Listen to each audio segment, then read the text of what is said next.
I'm pretty sure at this rate, like mass shootings where more than one person, well, when multiple people are killed indiscriminately, like just random mass shootings, or I guess they're targeted in this case. But things that are mass shootings sometimes are classified as just anybody who's been shot, or one or two people, even though it can be a gang shooting. Mass shootings like this, I'm specifically talking about, because the statistics might be skewed depending on how it's categorized. I'm pretty sure trans people are overrepresented. Yeah. Yeah. Because what is the percent of people that are trans is like what, less than 1%? And we've heard like a handful of these come up in the last few years, Yeah, I would guess that they are. Absolutely, yeah. Less than 1%. And even if it's as much as 5% of these shootings are made by gender confused people, that's pretty significant. I'm going to just say that. Absolutely. It's not just it is a mental problem. Would not directly answer and I used to be a lot more. And he's politically with the police unions. So I think it's above his pay grade. And as a citizen for that city, I think it's an important issue. As long as it's coordinated, you just don't want a hodgepodge of resources being thrown at a problem and no coordination, because that's going to be inefficient too, and that's probably going to cause other problems.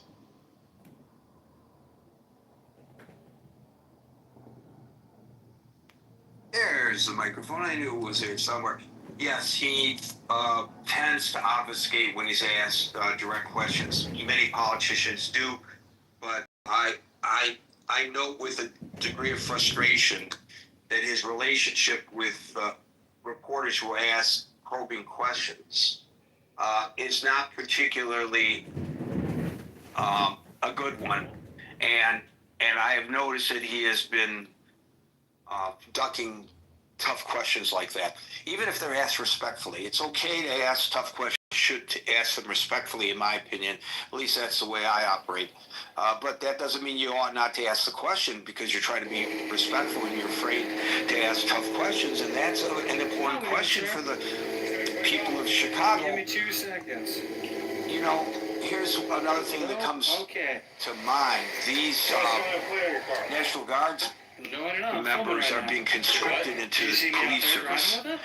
And if in fact the anecdotal Washington, D.C. model, which it's really too soon to tell whether it could be sustained in keeping crime down to the level that it's trending right now since the inception of these federal assets. The problem is these police departments, especially big city departments, are having a heck of a time recruiting people who want to work for them. To the point where here in New York City, and I'm not so sure, I feel comfortable with this. On the one hand, I want to see more officers, because I believe that a presence of police is a deterrence. But on the other hand, they're lowering the qualifications. And I don't know whether I like that. That is correct, sir. We ask a lot of people who protect us. So if the answer is just throwing more people at the problem, and you argue, well, National Guard, they ought not to be doing it. We should have more police officers. They can't hire them. My name is. There are bounties out for police officers. Southern speak up. I got earplugs in. Police departments in communities where the weather is so much better than New York City, especially in the winter, on the plate, right? are actively recruiting New York City police officers. They'll help them with their moving expenses. They'll pay them a bounty to move and join their police departments. And hey, they have seasoned officers who they don't have to train before putting them on the street. You could go in the subways of New York City and see advertisements that are directed to York City police officers, inviting them to apply for jobs in southern police departments. A brilliant move on their part, but the point is, Chicago, Washington, D.C., and New York City, and a lot of other police departments, they're having a hard time recruiting officers, and that is part of the problem as well, if in fact we believe throwing more cops at the issue is a solution. Thank you, Howard Scott. Gary, in that gaggle, Trump said, actually, too, he said, people say we don't want a dictator, but maybe people like a dictator. He did say that, too. Even after, and he said he's not a dictator, but then he said maybe people like dictators. So, very interesting. Talking out of multiple sides. Boy, do you want to put that idea in the minds of the people when you're the president of the United States, which is not a dictatorship? That's really, I didn't hear that part of the gaggle. Wow. He did say that. He did say that. I think it was that guy. Anyway, I heard they played the clip on Hacks on Tap today, which is a great political podcast. Yeah, he did say it. So it was not, I did not read it quoted. I heard him say it. Yeah, so it's very interesting. Yeah, I think that, so as you alluded to, Gary, I mean, what liberties are we willing to give away, right? We could stop, I'm sure we could stop crime, all crime in D.C. tomorrow and any other city, just pull a full military presence and put a curfew at 5 o'clock and arrest anybody that's seen on the street. I mean, you could, look, we could stop crime quickly. It wouldn't be sustainable, right? Nor is the drop sustainable. Here, we got, 30 days or whatever, this is, I think, permissible, and then it's gone, right? So it's not a systemic solution. I do think Democrats should not, and I've been guilty of this too, so I'm being critical of myself here. But I think, when Trump lies and says, like, there hasn't been a murder-free week in D.C. in like 20 years, okay? I mean, there's been 3 since February, right? I mean, that's just not true. But then we sort of say the data's wrong, the data's wrong, the data's wrong, instead of saying, yeah, like we're working on the problem. Please help us. How can you help us? And I think that might be more constructive. And there are, one interesting thing, for instance, the big beautiful bill has cut lots of programs that have shown to be been effective. Programs for youth, to after-school programs and things that occupy youth and reduce crime, keep them out of the criminal justice system, and help youth in distressed areas have their energies focused in constructive and creative ways. So they're, like in Chicago, they have programs. I know after-school programs that offer academic and athletic and artistic things. Rahm Emanuel was just talking about them. I was listening to a podcast he was on. So yeah, I mean, and so President Trump presided over cutting programs that have been effective in reducing crime. So, I don't know what the deal with that is, so to speak. But yeah, the other thing is, you look at like sustainable efforts. I mean, Clinton, we had a massive crime problem in the 90s, massive. Clinton put federal funding to get 100,000 cops on the streets, right? There was also the assault weapons bill. I mean, there was a significant drop in crime, right? And that's a systemic thing, right? It's not National Guard running around with some theatrics and keeping people from going out to dinner in Georgetown or whatever. That's real systemic policing, right? And, that's a solution, right? If President Trump really is concerned about crime, get the Republicans, put cops on the streets, community policing, walking beats, talking to neighbors, like being a constructive police presence, learning the ins and outs of the neighborhood, gaining the community's trust. Do that kind of stuff. That stuff works. It's proven to work. The other thing that's interesting, Gary, do you know, my friend, Gary, what the top crime city, the city with the highest crime rate in the country is, Gary? Do you know? Per capita of cities its size, you have to include all that. I think Memphis. It is Memphis, Gary. It is Memphis. And Nashville's also on that list, as is Houston.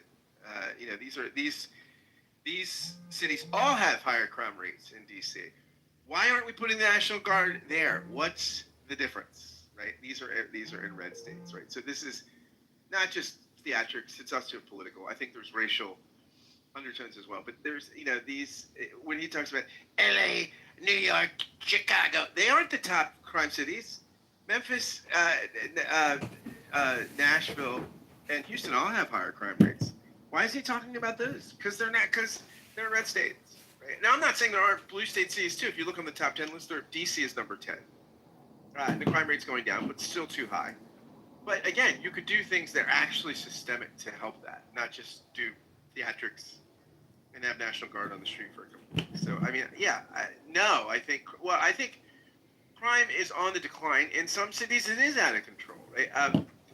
And some cities are doing a good job at keeping that trend going the right way, right, going down. But if you want to see that trend go down more drastically, it's not going to be military presence on the street. It's going to be good old-fashioned police work, community policing. It's going to be dealing with poverty. It's going to be educating people so they have options and they don't turn to crime. It's this kind of stuff that actually makes a systemic difference, right? This is theater. It's theater, and I think he likes, look, he likes, look at me, I'm moving. National Guard, they're coming in. It's beautiful. They come in like these with these guns. You ought to see these guys. They're big. Like they have like the crew cuts. Okay. Look, some of these guys, they come like, wow. I say to Putin, look at these. It's this kind of stuff, right? So, I think crime, there are certain cities where it's a huge problem. A lot of them in red states. And why isn't there a crisis with those cities? No, I don't think the National Guard's a great idea. So, thank you, Gary, and good day. Well, there's something that you said in the very beginning that I don't want to get lost with all the other things that are being With said. all the profundity I utter, Gary, it's stuff not to get lost. I lose myself sometimes with all I bring. I know. I know that you have pinned trying to back me, or book me on the rational discussion for. I say I'm a headliner over at the big show. Okay, I don't do the weekend shows in Omaha. Well, I know that you lose yourself so much that you have your address pinned to your shirt, so somebody can direct you to your home if you forget how to get home. I know that. At any rate, the thing that you said in the beginning that I think needs to be underscored is that this is a 30-day project. What happens when the National Guard leaves? It's not sustainable. So here's a couple analogies. When there is a huge snowstorm obviously in a northern city, a crime-ridden northern city, crime takes a holiday. You might find there to be domestic violence issues because people are cooped up with their significant other, and after 5 minutes of being forced to be in each other's company, they might get on each other's nerves. But in terms of crimes against property and crimes against persons unknown to the perpetrator, they disappear. The same thing is with during COVID. During COVID, the crime rate went down because people were not out on the streets. It just adversely affected the opportunity to commit crimes. Well, the snow melts and the crimes return to those cities, and the COVID goes away, and the crime returns to all of America. So what happens when the National Guard leaves Washington, D.C.? That's really a good point. It's not sustainable. So if, in fact, throwing a lot of uniformed folks into an area that is perceived to be crime-ridden is an effective tool, we know for sure it is effective in making one feel safer. I can tell you that whenever there's a heinous crime on the subways, the NYPD and the mayor suddenly say, we're going to send more cops onto the subways, and they're down there for a week and then they disappear. But during the week that they are there, I feel more comfortable on the subways. And so So we know that it helps in our perceptions of safety when you see a lot of cops around. Well, what's going to happen when the National Guard troops leave Washington, D.C.? That's really an excellent point. Thank you, Scott. Brian. Hi, Gary. Yeah, sustainable is a really good point. Is crime out of control? I would say yes. Has it gone down a little bit? Yes, and I'll come back to that. Do we need the National Guard? I don't think so. I mean, when you think of National Guard coming in, you think of like some kind of a real emergency. I don't think we had that kind of emergency. And then on the other hand, he's threatening cities like New York and Chicago, which are large cities, Democrat mayors, but they're by per capita not the most dangerous cities. The ones that are on the top of the list are St. Louis and Memphis. You know, they're not threatening those cities. So are you using the National Guard just to poke Democrats in the eye, or are you really meaning to do something meaningful? The reason I say that crime has gone down, I think crime escalated when people were all about this defund the police and all that stuff. I mean, you've heard news stories about mob-like smash and grabs or mob-like shopliftings. You know, they'd raid the stores and grab stuff and run off. And, you know, I haven't seen that happen in the news in quite a while. But in our the state has recently taken control of our police department. That was arguably whether it was warranted or not. I don't. What city is that, Brian? St. Louis. And it's already got control. It's had control of Kansas City, and you still don't see much difference over there either. So I don't know if that was a political thing or if it really did much good. And I'm presuming that since you're in St. Louis, when you refer to Kansas City, you're referring to Kansas City, Missouri. Right. Okay, because you have to make that distinction. Yeah, thanks for pointing that out. Where was I? But yeah, I mean, crime. I don't really know what DC's like, 'cause I don't live there or get their news much. But in St. Louis, like when the National Guard first hit the streets, and especially when they didn't have weapons, I was kind of afraid. I'm really surprised no incidents have happened. If they were rolling into St. Louis, I think that would be a different story. These people out here, they don't play. I mean, we've had people on the highway getting shot by straight bullets with rolling gun battles. I mean, there's places I wouldn't go on a bet.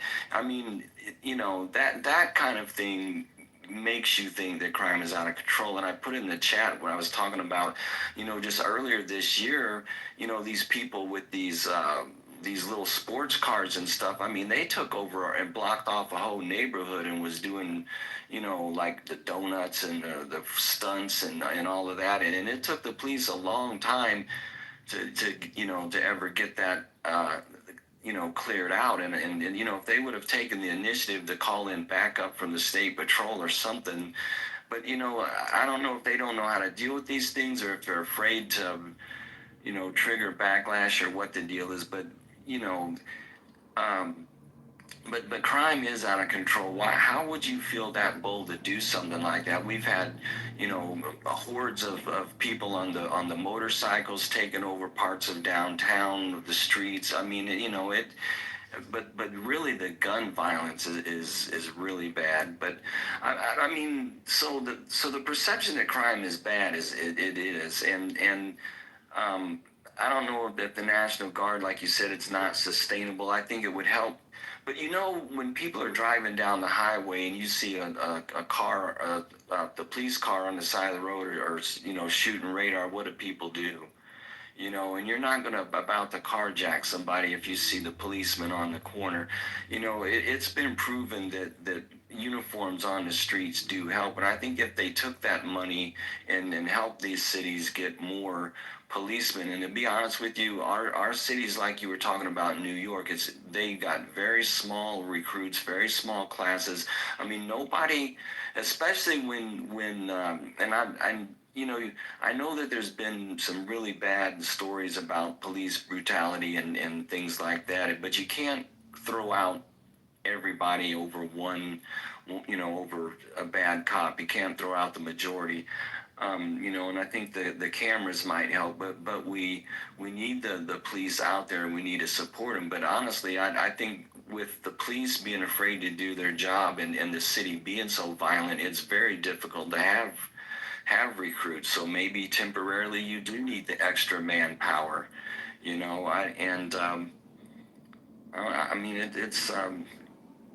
I didn't see anything or hear anything in the streets that would warrant the National Guard, but there definitely has to be something done about the crime. And if one thing, if calling out the National Guard changes the mentality of crime prevention, maybe that in itself might help something. I'm not totally against it. I think would I rather, walk through these neighborhoods that I'm talking about, I wouldn't go to on a bet.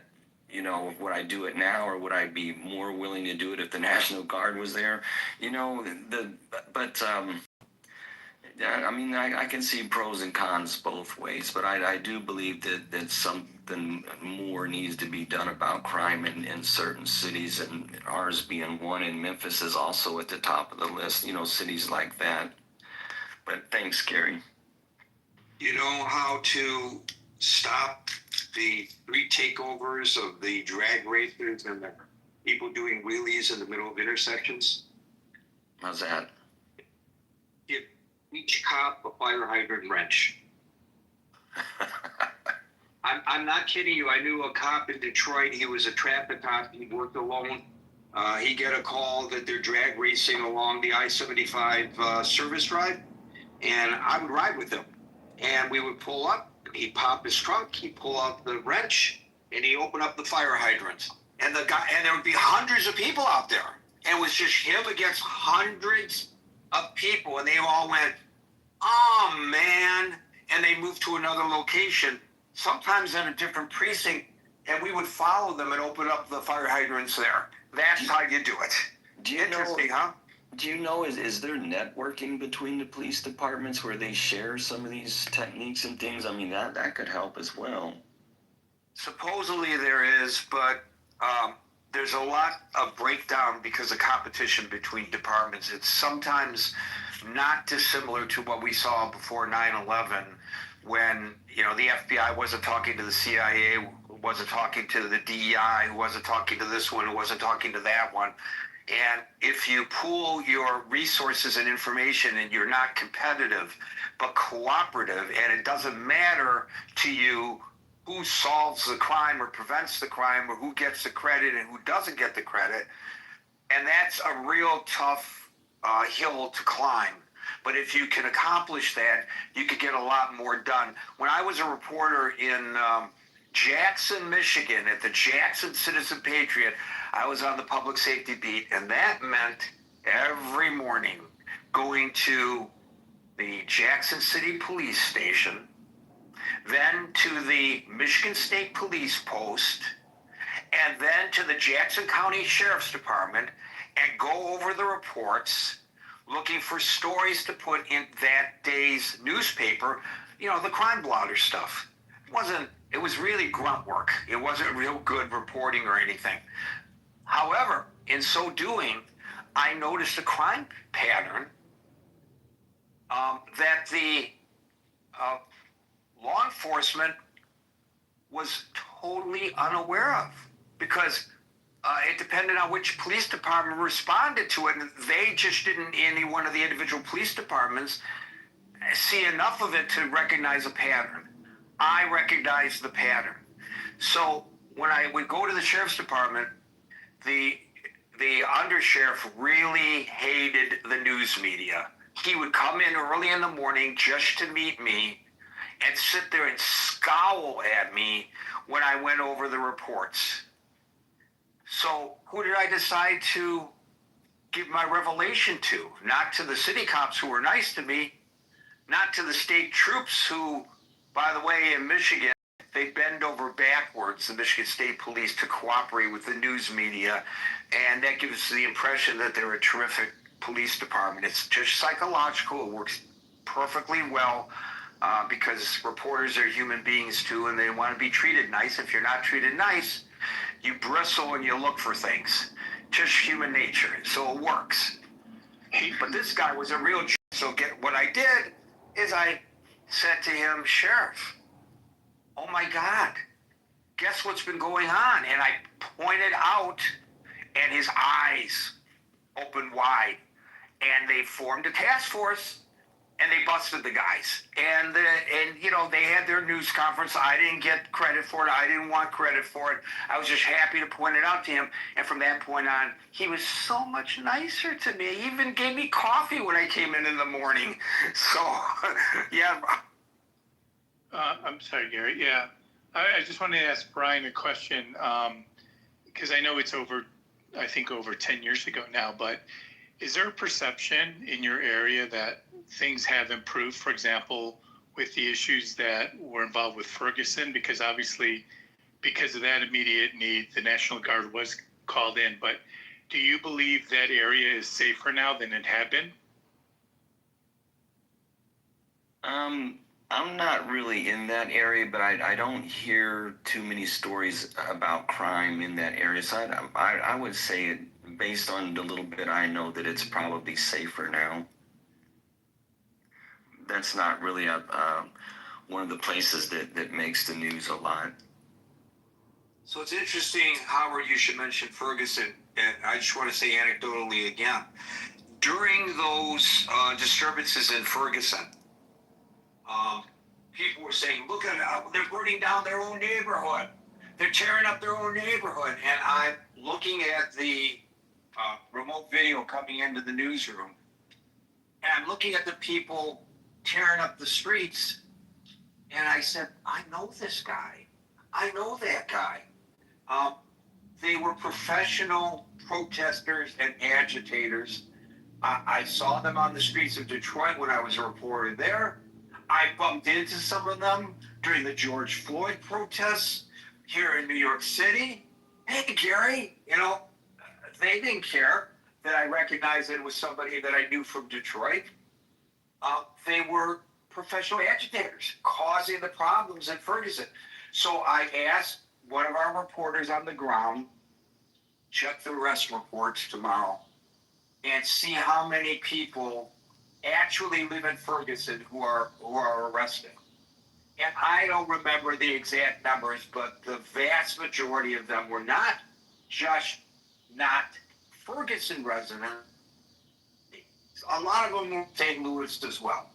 But some of them were from Ferguson. But a bunch of them were from out of state. But the perception, again, becomes the reality. And people watching on television would say, what's the matter with those people? They're upset that the cops killed this guy, and then they go burn down their own businesses? What a bunch of idiots. Well, actually, it wasn't, by and large, them who were getting arrested for looting the businesses and setting them on fire. It was people from outside the community. Kind of interesting. Linda. Hi, everyone. Good evening. I really think this is a very good topic, Gary. You always come with the really good topics, and you bring both sides of the argument. You look at all points, and you bring some facts about, crime has gone down.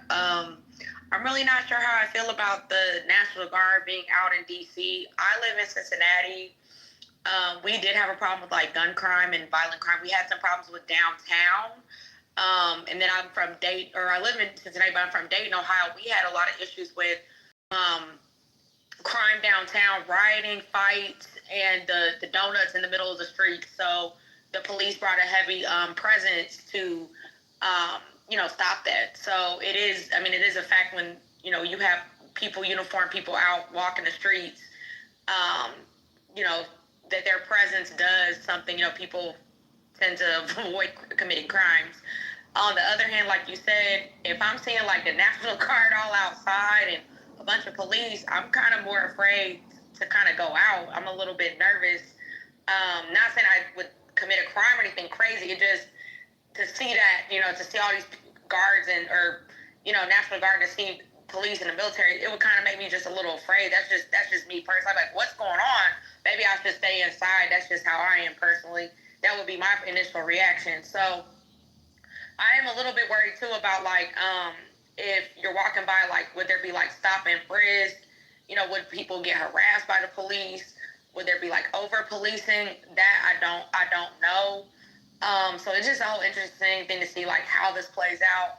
And I just kind of wonder like if crime has declined, then why does Donald Trump see the need to put the National Guard out there and say this stuff? So it's just interesting. I kind of want to just see how the whole thing plays out. Thank you so much. Politically, it's working very much in his favor. If the polling data that I posted yesterday to the chat, linked above, is accurate, that people are, a majority of Americans are thankful that somebody is doing something, and the somebody doing something is Donald Trump. They believe that they've elected a sheriff and that the sheriff was needed. And if I were the president, I would look at that polling data and say, let's forge forward. Politically, it really is helpful to his party. And the other part of this is, and I don't think that the polling went this deep into it, but this has got to be injurious to the Democrats. All of the conservative commentators are talking about how, and by the way, Howard is absolutely correct. Nobody is out supporting crime. Oh, I want crime on my streets. But the conservative commentators are talking about how the Democrats embrace crime, that they're protecting the criminals and not the law-abiding citizens. And finally, the Republican president of the United States is doing something about it from a political standpoint. This is a major supportive point, I believe, going into the midterm elections. And if I were a Republican strategist, I would encourage the president and the party and the conservative pundits to keep beating that drum. I think it's just, I'm not saying that it's a good policy. I'm saying that from a partisan political perspective, it is a big win for the Republicans. Something to think about. Thank you, Linda. Thank you. Thank you. Les. So crime has been going down since at least the 90s, and I grew up in the south side of Chicago. I can tell you. The baddest part of town. And did you know Mr. Leroy Brown? And there's another song that talks about the east side of of Chicago, which of course is Lake Michigan. So only fish live there. But anyway, I'm just saying that crime has been going down since at least the 90s. And there's a bunch of different factors. One is demographics. Old people and walkers don't commit as many strong arm robberies. And we have cameras all over downtown.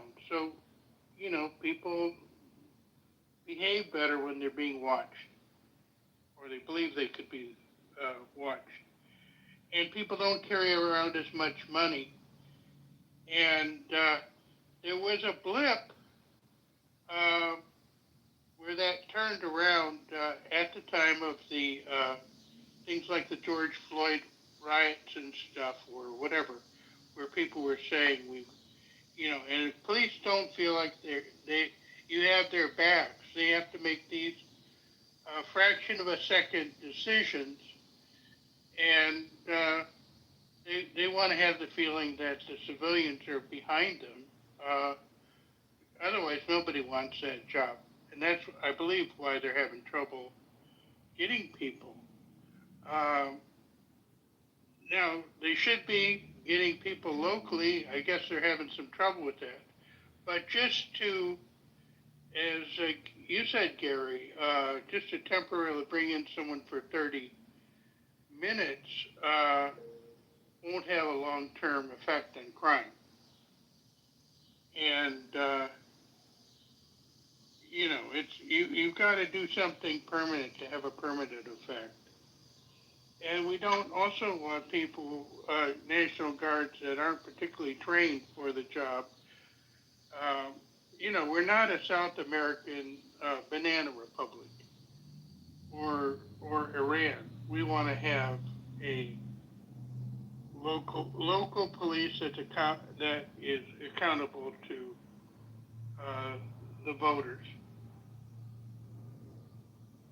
Clearly, if the data are correct in the long term, that the influx of the National Guard has a positive effect in reducing crime, and the National Guard is there for a finite period of time, what happens, as you point out and as was said before, when the Guard leaves?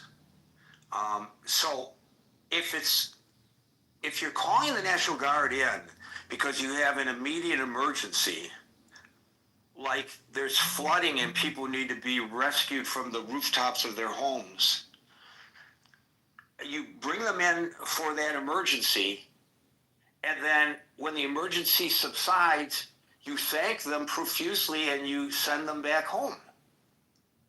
Right. But if the flooding does not subside, but it may wane for 30 days, but then when you pull the Guard out, as a result of pulling the Guard out, suddenly the flooding ramps up again, then what have we done? For a few days, we've stopped the tidewaters, but we haven't diked it up permanently. So I don't know if there's any discussion about a long-term solution. If Washington, D.C. is such a problem and he wants to make this a spectacular, beautiful city, what do we do after the Guard leaves? And by the way, I neglected to point this out. Yesterday, they sent the National Guard out to do a different kind of policing. You know, when you are in the service, when they say go police this area, what they're telling you to do is to pick up the litter. And they literally had busloads of National Guard troops in the area of Lafayette Park across from the White House picking up the litter. Not to say that the litter ought not to be picked up, and not to say that it's a shame that in the shadow of the White House, literally, we have this kind of disgusting filth that you don't find in other countries. You wouldn't find it in Singapore or in Tokyo, but you certainly find it in the parks of our major cities. But the National Guard? And by the way, Scott talked about these after-school programs, and I read, and I don't know how accurate this is, it's costing them $1 million a day to put the National Guard in Washington, D.C. Somebody can fact check me on that and correct me if I'm wrong. I read it, but I didn't verify it. But whatever it is, it's expensive. Imagine if you had some kind of a program for homeless people or for after school to keep kids busy rather than ripping and running on the streets, where you pay them to go pick up the litter. What if the federal government said, you know, this is a great way to fight crime and make the city look beautiful. We don't have to bring in the National Guard to do this. We'll give the District of Columbia the money to hire people, homeless people and high school students to clean up Lafayette Park and other parts of the city. Well, that's thinking a little bit outside the box, and it doesn't give the same impression of having uniformed troops on the street there to protect us. Thank you, Les. Well, could I Yes. add one more thing? Yeah, of course. Sure. Thank you. So the one part of crime that kind of makes me feel like it's out of control, are the organized shoplifting. But the solution to that is probably, just treating it as a, you know, th- I think it would be worthwhile trying to help solve that problem. Um, and every time I have to go get if I want to get a razor blade or something, that might be pickpocketed, it's locked up and it just, it's no reason I should be treated like a thief, potential thief, or inconvenience. I don't know where you live, but here in New York City, they put guards at the drugstores, and they're there, but they're not supposed to stop people from shoplifting. They're not supposed to engage it with them, and if they do, they can get fired. So why do you have them there? And everybody knows they're not going to do anything. So if I'm a perpetrator, I don't mind walking into a Walmart, a Walgreens, and stealing stuff off the shelves. Have a good day. As I walk out, I say to the guard. It's kind of weird. Thank you, Les. I know there are folks that are trying to get up on the stage, but we are past that moment because we are now at 6:02 p.m. New York time. So we now go into extra time. If you wanted to make your feelings known and you can't get up on the stage, I encourage you to click on the link above and make your feelings known in our very vibrant, active chat that's there 24 hours a day, 7 days a week for your edification, enjoyment, entertainment, and information. So now we will close out by hearing from Dave, Tiger, Paul, Chris, and King. Dave. Okay, I'm comparing Trump first term, Biden term, and Trump's second term in terms of if crime out of control and whether National Guard involved. I think we already heard from prior speaker what happened in Trump first term, and that's Biden terms. Apparently, crime has under control. I think the question is timing. So, is there a timing here? Why National Guard needed here? So I like to look at the timing. That means like in the National Guard are in DC from August till November. The question is what is happening in this August, September, October, and November? I think, and that is one aspect. The other aspect is Trump is using tariff to attract many business, like you say, Gary, that the perception of the foreign investor that the city where they're going to relocate to must be stable, must be, low civil unrest and so on, right? And like you say, in Singapore, Malaysia, there's no tolerance for civil unrest that actually disrupt business, right? So the question is, what are the potential contribution to civil unrest in the next few months, August to November? So what happened now to those 2024 campus-wide pro-Palestine protests we witnessed? Now they move on to corporate. They're targeting company, right? So August 19, they occupied headquarters of Microsoft. They renamed one of the place into Palestine something freedom, blah, blah.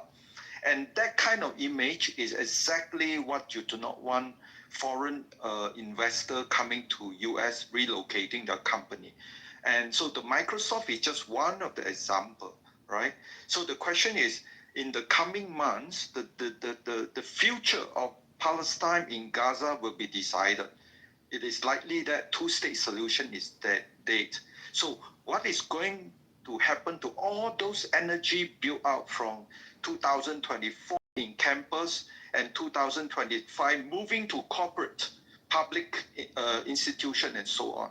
So and and Trump just wrote in the X that he's going to go after potentially the root cause of this pro-Palestine motivated civil unrest, and that is he's going to go after George Soros, right? So in anticipation to going after this and potentially backfire from all this progressive group to cause civil unrest, in anticipation that two-state solution is dead. So having National Guard is a good deterrent. So the question I'm trying to say is the timing during this time is good deterrence, at least for the next 3 months. That when any group thinking of causing civil unrest to disrupt the foreign investment coming to US and create job, they need to think twice, because there's an additional fact. Not only the local police, maybe some of them they already know so well, but this unknown factor coming from National Guard. That's it, Gary. George Soros just celebrated a week ago his 95th birthday. What are they going to do for a boogeyman when George Soros is no longer on the scene? His son, Trump wrote him as his son. Oh, suddenly we will know the name of George Soros's son. I see. There are those who might agree that this is a diversionary tactic, but I think a lot of those who would say that this and many of the other controversial things that are coming out of the White House are not just out of the box thinking, and that there isn't really this grand plan to make the perception of the United States a safer nation in which to invest, and more about taking our eye off the Epstein ball. And here's a little secret. The reason these multinational companies, even if they are registered in the great state of Delaware and are thereby quote-unquote American companies, the reason they invest overseas is because the cost of labor is less overseas. And so they are not patriotic American citizens wrapped in the American flag, willing to make a sacrifice for the benefit of the United States by reinvesting in the United States of America, because their only loyalty is a fiduciary loyalty to their investors, whether they are a private concern or a public concern that has to worry about the stockholders. The bottom line is always the bottom line when it comes to business. So I don't know really whether your observation, which may be accurate, which I know you make several times when you come to the stage, and that's fine, I don't know if it really holds. And I'll give you an opportunity to respond to my response to you. I think this projection of safety is not only important for US. Like you say, Trump is the only sheriff is going to do something. Now I'm quoting UK. Many people are quoting Trump now. He's going to make it safe. And he's the only one who's doing something. So what Trump is doing is not only good for America, it has a ripple effect to European country. So what I'm trying to say is beyond investment and also protection of Jews. Because in the coming months, when the two-state solution is over, and we will see example like Robin Weston, right, in Memphis, his weapon is all about killing Jews, killing Jews, killing Jews. So just having National Guard perhaps give an additional deterrent, thinking twice before doing some stupid thing like this. Well, as I said at the onset, perceptions are the reality. I just checked, and I was surprised to see that the top two nations, $1 trillion each, that the United States companies invest in, are not third world nations. The top two are the United Kingdom and the Netherlands. And I find that to be quite interesting. And there are reasons behind that, but that blows my perceptions out of the water a little bit. Thank you, Dave, and we'll now go to Tiger. Yeah, well, first of all, I don't think the National Guard is the best way to fight crime, but, I think we can all agree on that. But it is one way of fighting crime. Donald is trying something. Let's just monitor if it works.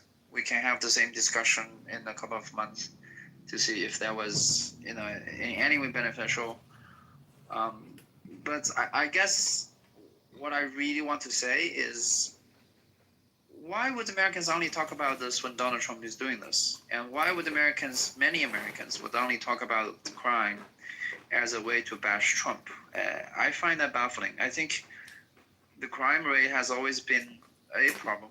It might be actually getting better, but it's still a problem. And Americans shouldn't accept that their cities are not as safe as it could be. So I actually hope the media of this country talk about the crime rate more often, and not just because Donald Trump is doing the National Guard thing. I mean, just today, 19 kids are being shot at a Catholic school. And why not just talk about it every day and not try to frame this as a Trump issue? Well, I think there's a real big misconception, and the criticism, I don't think you're really criticizing this room in particular. You said Americans.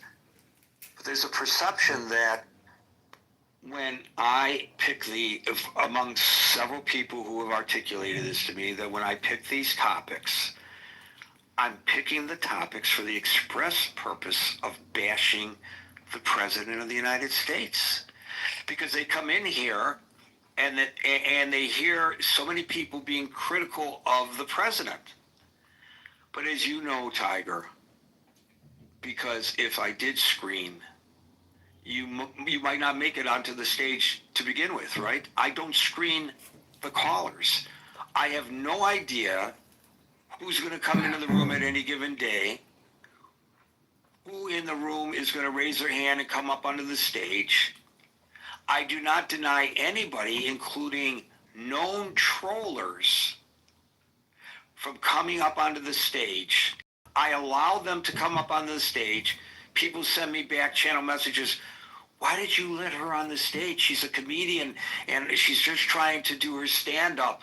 Or why did you let Kitover on the stage again? Because so many people, they don't like how he operates. The gentleman who's running for Congress in Illinois, they don't like how he operates in Clubhouse. I don't keep anybody off the stage. And I try to frame this, the discussions based on what is happening.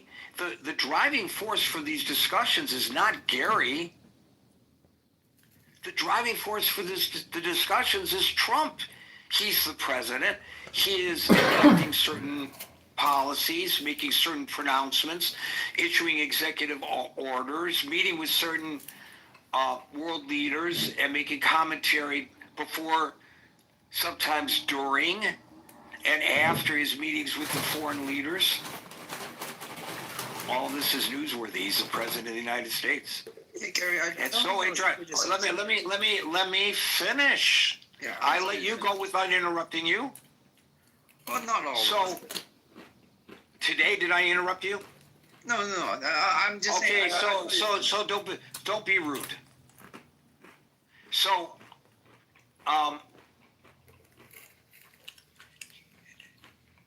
it's a good tactic though to try to break my train of thought. Very good. I'm sorry. So that's not what it's. So no, yes it is, and it's fine.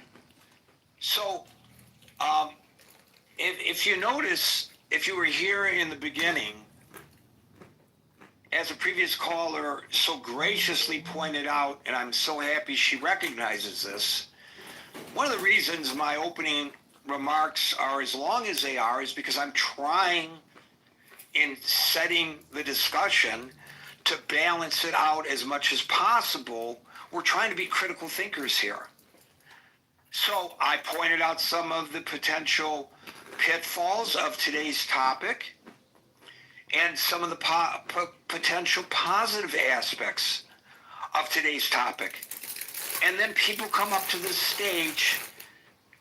We could have had, and it's happened in the history, because there's kind of like an ebb and flow of this on a Clubhouse.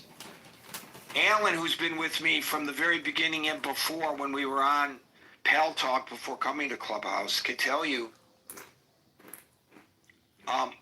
when we first opened this room, it was all MAGA people coming in the room. And the liberals couldn't hardly, they felt uncomfortable. Everybody was supporting Trump. Everybody was supporting Trump. Everybody was supporting Trump. I don't control who's going to come up onto the stage at all. And this is a matter, and all the matters we discuss here are matters of grave concern in our society. If people believe that the initiatives that the president takes are in the aggregate injurious to the nation, they're going to come up on the stage and they're going to critique him. Now, I've been at this on social media for, oh my God, if you stop and think about it,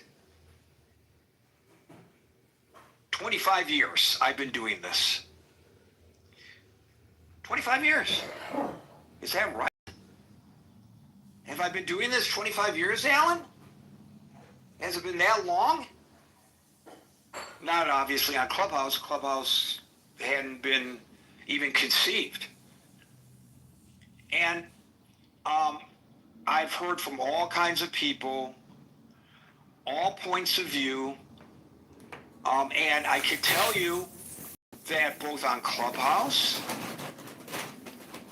and on previously on Pal Talk, when Biden was the president, people came up on the stage to criticize Biden because there were things that Biden did that they didn't like.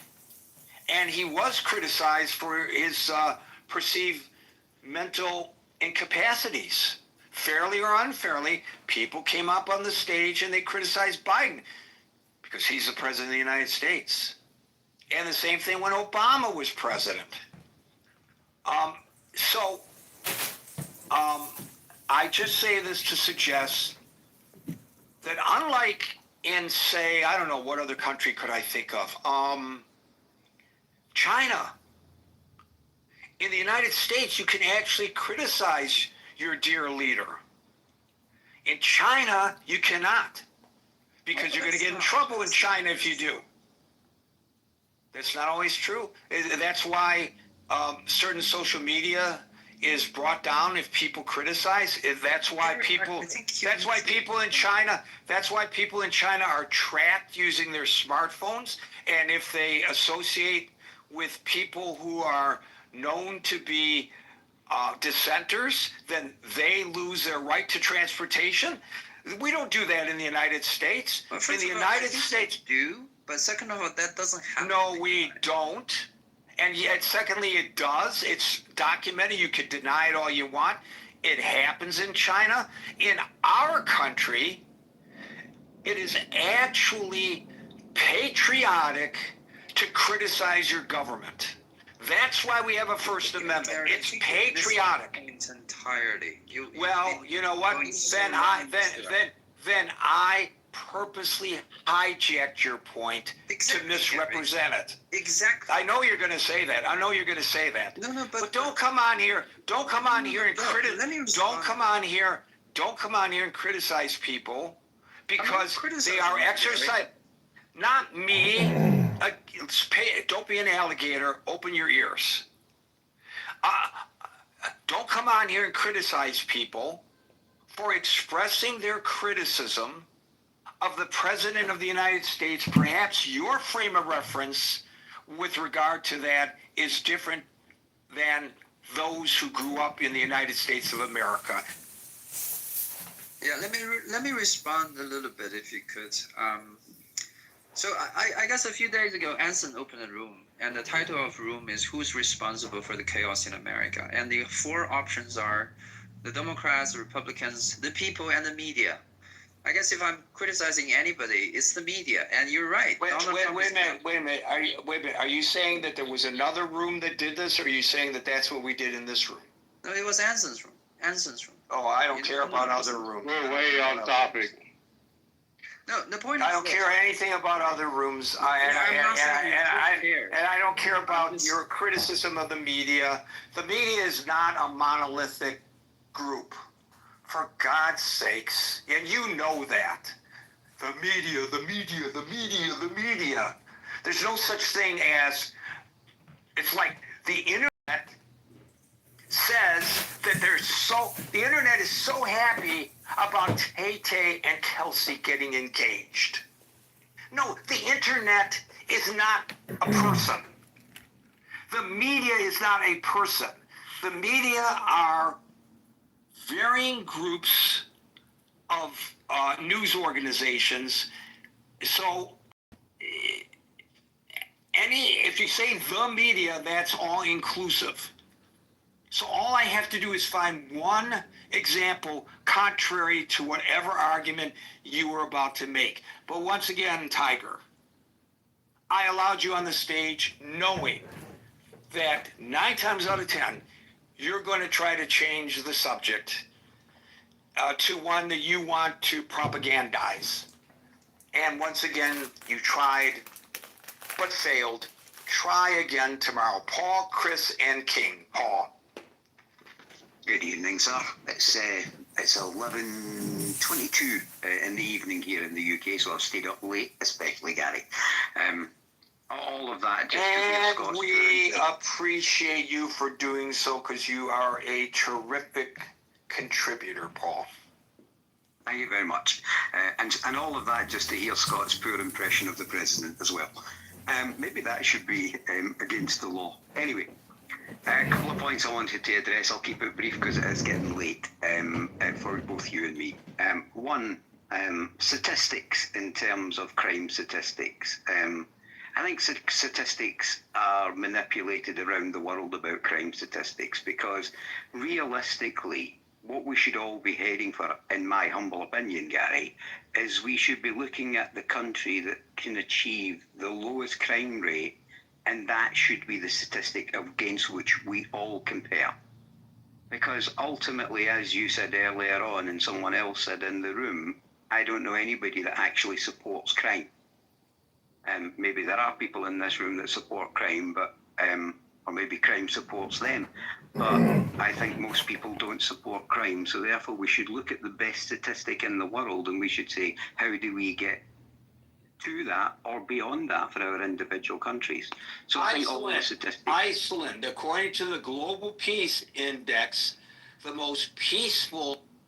Good, I love my family. Of course. I'm just saying that, it's very logistically difficult. Yeah. Unless, if I could get a free loan at any bank in the world, I would probably take my women kids too. Well, yeah. Well, he can afford it, and you can't. That's the reason why you file a loan. What's the magic word, Norm? I've seen it. It's on YouTube. I can look it up. What is it? If you just tell me. There's a magic word. It's like I need a halal loan or something like that. There's a word for it. It's like an interest-free loan. I'm not sure what. That's a Muslim thing. No, they don't even do interest. Period. They don't do loans. No, they don't do interest. They HSBC was the first bank that came up with a Muslim branch. Diego, you know damn well that the Guidos will do a fucking interest-free loan. It's a favor, though. You'll get money, but you don't owe a favor down the road, right? It's called a Gemachin loan. What is that? A Jewish thing? Yeah. I don't know how to pronounce it. GEMA. It's a Jewish thing, as according to a Nazi sympathizer. But No, what I is actually that? heard an Asian guy talk about it. Is he a Nazi sympathizer or Nazi? Yes. That's his call. I don't think There's there are only any one more Nazi. real. Yeah, I don't think there are real Nazis anymore. He's a sympathizer. Adjacent, yeah. Who's a bigger Nazi, me or Diego or Mr. T? I don't Listen, think you're a if Nazi. if any of you would ever call yourself a Nazi, I mean, like Hitler would be very, very disappointed in you. You both are faggots, and you don't represent Nazis well enough. So I think you guys would be an embarrassment to the Nazis. Well, I'm not German. Why would I join the fucking Nazis? No. There you It go. doesn't matter, but yeah. Well, You the would- history of the you American guys would be government an is very embarrassment. Polish Nazis and American Nazis. You guys would be an embarrassment. Yeah, George to the Nazis. Rockwell. He wasn't German. I mean, But you they cannot killed be him. a Nazi. You cannot be a Nazi from your basement, right? And pretend to be a. Hey, Nick tough guy. Fuentes gave that a challenge. Yeah, exactly. And look what an embarrassment he is. He's on for the any cover of Muslim. Grudge today. On the what? On the cover of what? He's like on the cover of the New York Times. He's like on the news right now. Oh. Wow, the New York He's still Times. relevant. For what? He is very relevant to the younger men. All right. I Not on the actually cover want of to. the Times today. I want to watch that interview Grudge. he did with Candace Owens because I heard that they had a fallout after the interview. Yes, that was great because she's such a hypocrite. That was a great one. I don't know, but I am curious about it. It's just that I'm not gonna pay for any shit that she promotes, you know. But yeah. She's gonna release it in a week or something for free. Yeah, I don't know because it was like a month ago or more, and they have not released it for free. And when I went to the link, like you had to pay like $20 or something like that. I'm not gonna give her money. But you can't hate Candace Owens even like she's very white supremacist when she's on her own. No, listen, You know, I very like anti-Jewish. I like Yeah. Candace Owens when it comes to like a black narrative. I think that she's very spot on in her arguments, and she's a very intelligent woman. However, I don't know what the hell happened to her, but she's buying into every single conspiracy theory. Well, she's right about the And she Macron doesn't thing. even, but she doesn't even bother like checking the details of the things that she talks There about. is something that happened to her. When it comes to the war in Gaza, like she's got like 90% of it wrong, completely wrong. She's super brainwashed, and it's just annoying to see her speak about the war. I don't like it. Well, I've talked to somebody who legitimately, I know for a fact, basically behind the scenes at Daily Wire, she has a lot of issues going on. Like after her pregnancy, she's had a lot of like mental health type issues. That's even why like the Daily Wire was not really going in on her and kind of just remaining quiet and let her go. She's just not doing well, and so Sorry. Everything worse. Yeah, she's gone off the deep end with the whole thing about the war. And Tucker Carlson is someone that I really love, you know. And now when talking about the whole war thing, like he's going like full on deranged. Like I think that these guys, I don't know if it's a thing like they said a comment and just like walking back from that, it's too difficult. So instead they just keep pushing even further. But they just, it just makes them sound crazy, completely crazy. It's They're because, using even logic. it's because Candace got fucked really good. That's how she got pregnant, and she got stupid. That's the answer to it. It's a simple answer. She's brilliant and she's spot on, and you guys need to let her keep doing her thing. But for example, you see, what's the name of this guy? Kisin, Konstantin Kisin. Sometimes he takes like a pretty, let's say, objective stand, you know, when it comes to like the war and all these Jewish stuff. But he doesn't need to push against the Jews. He just kind of like, okay, he thinks that the war and killing people and so many deaths and whatever, yeah, it's a sad thing, like I think everyone else, you know, but in the end he uses the logic and he uses like the right philosophy. Well, she just went deep, you know. You start No, peeling it's back not the that she layers. went deep. She went deep. and it's all there for everyone to see. She doesn't even bother like checking her facts. I don't think that she's able to comprehend what's happening. Like all this narrative of the women and the children, like people that use it don't even bother going into actual details of who is dead or who has been reported dead. You know, like they repeat this stupid thing about like, oh, 70 or 80% of the deaths in Gaza are women and children. That's bullshit. It's not how it is. Now, if you discount all the deaths of the militants, because the majority of militants are, or the majority of men are militants, confirmed militants, then yeah, you're left with a bunch of women and children. And so if you only take that as like the civilians, then yeah, you increase the percentage of women and children, but it doesn't mean that those figures are true. I mean, like the majority of men in Gaza are militants. But that came from the BBC.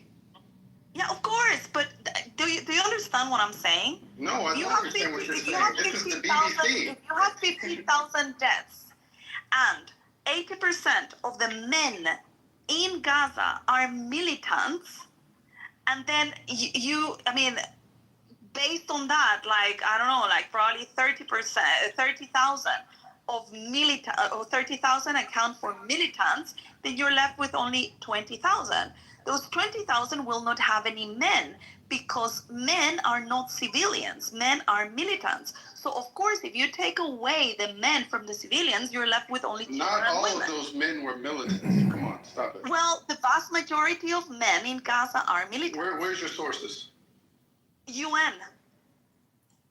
Okay, drop that. Oh God, Jesus Christ! You're gonna make me go look for it.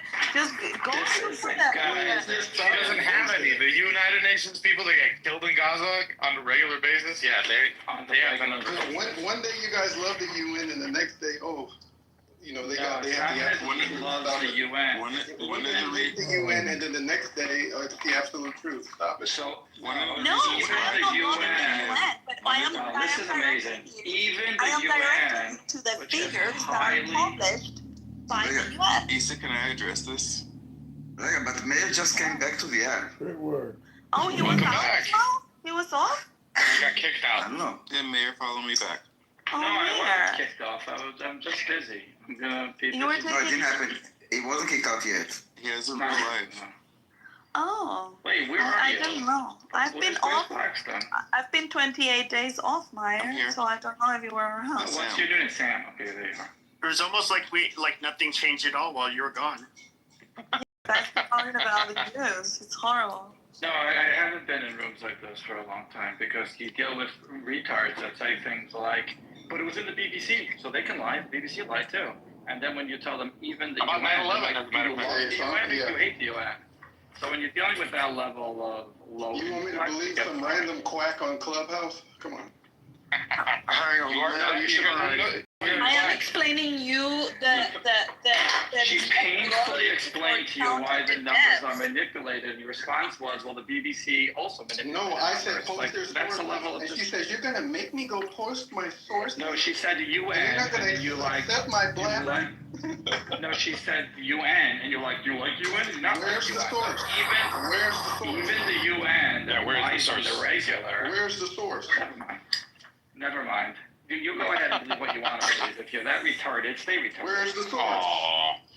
What's up, Sam? Can I say Completely, something about the BBC? It doesn't work. Like you need like people to feed it to you. Like someone needs to say it, and then you say, if this person say it and believe it, why don't you kind of analyze like multitude of like data points and come up to the conclusion yourself? You want to talk about it? We can talk about it. Where's Like Hamas, for example. Where's a source that supports anything? It's a conversation. It's like I will tell you. It's a Listen, I will tell you. Hold on. You know that, once again, you know that Hamas is the government in Gaza for the last 2 decades, right? This is like a fact. You don't need a source for this, right? Funded by Israel, yes. No, and hold on. The source God, is hold the on. the source is the raw Okay, I'm done. data. Oh my God. When you're not dealing with source- retards funded by the Israel. source that's the is level the- of Discord. The source is Mayor, the raw. it's me. Oh my God. Yeah, it's retarded. Israel is retarded. Like, you know, I'm telling him about Hamas, like funded by Israel. It's like we would have. I am not repeating something. That No, but he's now talking about sources. He's talking about sources, but he's talking about like funded by Israel, which is like he never checked any source. Let me finish this. So I am not talking about a narrative that I heard somewhere talking about this.